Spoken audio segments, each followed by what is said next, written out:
আবারও চট্টগ্রাম বন্দরে ভিড়ছে পাকিস্তানি জাহাজ। সেই জাহাজে থাকছে আগের থেকে দ্বিগুণ পণ্য।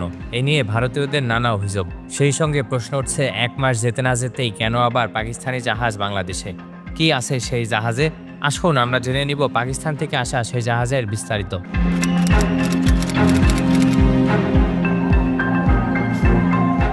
শেখ হাসিনা সরকারের আমলে পাকিস্তানের সাথে ছিল দা কুমড়ার সম্পর্ক। অন্যদিকে ভারতকে প্রভুর মতো মানত শেখ হাসিনা। কিন্তু বর্তমানে ইউনূস সরকার সেই ধারণা পাল্টে দিয়েছে। পাকিস্তানের সঙ্গে এখন বাংলাদেশের সম্পর্ক আরও দৃঢ় হচ্ছে।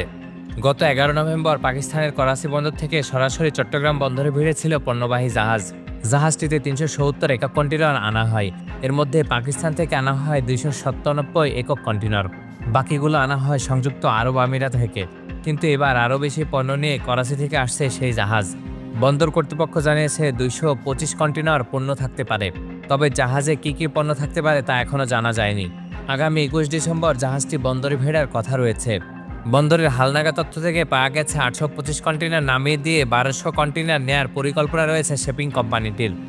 তবে এই জাহাজটি বন্দরে জলসীমায় পৌঁছানোর পর পাওয়া যাবে বাকি সব তথ্য। পাকিস্তানের সাথে সরাসরি জাহাজে যোগাযোগ শুরু হয় গত নভেম্বরের দ্বিতীয় সপ্তাহে।